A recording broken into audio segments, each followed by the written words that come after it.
Norway has terminated the NH90 helicopter contract, citing the contractor's inability to find replacement components for some critical systems, including some required for the NH90's anti-submarine warfare capability. Norway will return all helicopters and demand a full refund. Regrettably, we have reached the conclusion that no matter how many hours our technicians work, and how many parts we order, it will never make the NH90 capable of meeting the requirements of the Norwegian Armed Forces.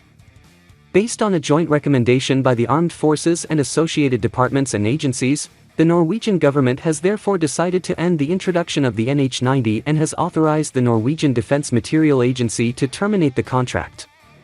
The Norwegian Defence Material Agency has subsequently informed the manufacturer of the NH90, NATO Helicopter Industries, NHI, that it has terminated the contract in its entirety, and that it will be seeking full restitution of all funds and assets received by both parties. The agency will now begin preparations to return the helicopters along with any spares and equipment received. It will also request a refund from NHI, which will include the approximately 5 billion it has paid under the contract, in addition to interest and other expenses. We have made repeated attempts at resolving the problems related to the NH90 in cooperation with NHI, but more than 20 years after the contract was signed, we still don't have helicopters capable of performing the missions for which they were bought, and without NHI being able to present us with any realistic solutions. Norway's acquisition of the NH90 began in 2001, with 14 helicopters for Coast Guard and anti-submarine warfare duties originally slated for delivery by the end of 2008. As of today, only 8 have been delivered in a fully operational configuration. The fleet is currently required to provide 3.900 flight hours annually, but in recent years it has averaged only about 700 hours. The Norwegian Ministry of Defence in February 2022 requested that the Armed Forces, along with the Norwegian Defence Material Agency and the Norwegian Defence Research Establishment, conduct a comprehensive review of Norway's maritime helicopter capabilities. The review concluded that even with significant additional financial investments, it would not be possible to bring the performance and availability of the NH90 to a level that would meet Norwegian requirements. This is the right decision for the NH90 and for our maritime helicopter capability, and in line with our recommendation. I am impressed by the efforts made by our organization and everyone who have worked so hard to make the NH90 deliver.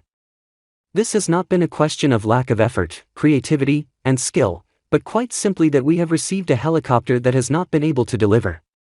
Also, even though we are now moving on from the NH90, we still need the support of those who have been working on the helicopter. My priority now is therefore to take care of everyone who has worked on the NH90. Due to the contract termination, Norwegian flight operations with the NH90 will be discontinued, and any planned future missions will be cancelled. Any armed forces personnel affected by the termination will receive immediate follow-up through their respective units. The Norwegian Ministry of Defence will shortly begin the process of identifying an alternative maritime helicopter.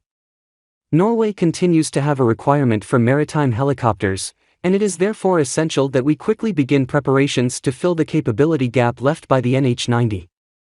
We will consider several alternative approaches to meeting our operational requirements, but we must be prepared for the fact that there will be no easy solutions, said Minister of Defence Bjørn Arild Gram.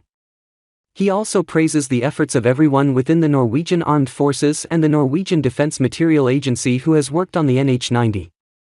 I hope that many of them will also be able to join us as we work to identify the best way of addressing our continuing maritime helicopter requirements, said Minister of Defence Gram. NH Industries is extremely disappointed by the decision taken by the Norwegian Ministry of Defence and refutes the allegations being made against the NH90 as well as against the company.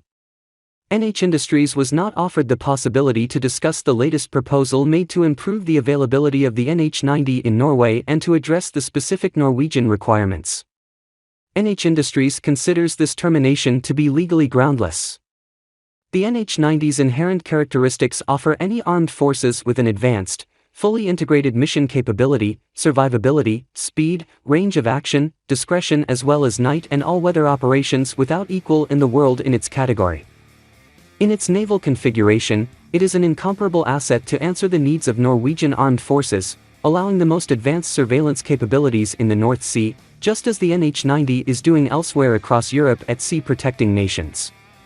NH Industries and its partner companies are, and have continuously been absolutely committed to addressing the concerns previously expressed and have brought the appropriate and tailored solutions to the table to meet the specific and unique Norwegian requirements. With 13 helicopters delivered out of 14 and the 14th ready for acceptance, we were close to finalizing the main scope of the initial contract.